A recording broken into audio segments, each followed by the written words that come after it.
Of screaming. We felt like crying. Our engines were off. We couldn't see the signal box Stepney's crew was in. And the signs of scream showed no signs of anything. Then, without warning, there was silence. There was no more screaming. No more rocks crumbling. Just silence. We couldn't pull ourselves after the shock we were in. Despite all we heard, it didn't add up. If the mines were buried as the signalman said, then no one could be in there. But someone was in there. Someone was in there. The thought of sleep never crossed our minds. We have just witnessed something terrifying, something that shouldn't be possible. As the night wore on low, we felt more and more exhausted.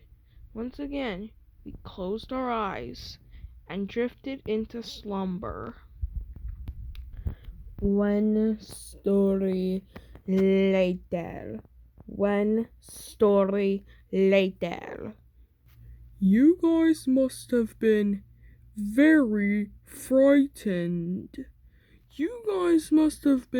very frightened. Said Sarah. It was scary, said Max. We never went past the old mine again.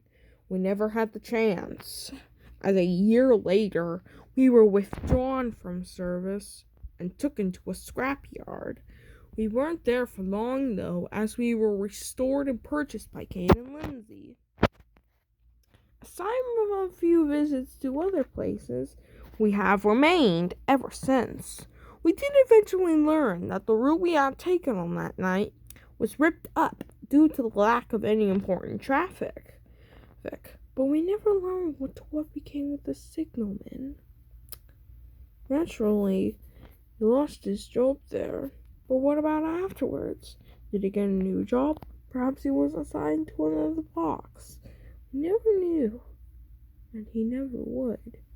As time went on, we thought less about the old mine. What we encountered there didn't seem to matter anymore. The line that went past it was now gone, and it was a place that the world would soon forget. Sometimes, though, when we're asleep, we are sure that we can hear voices of the miners calling and crying for help that they will never get.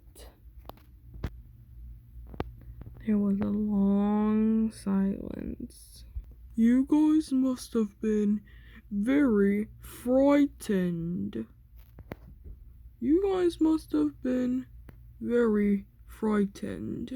Yes, it was scary, said Max.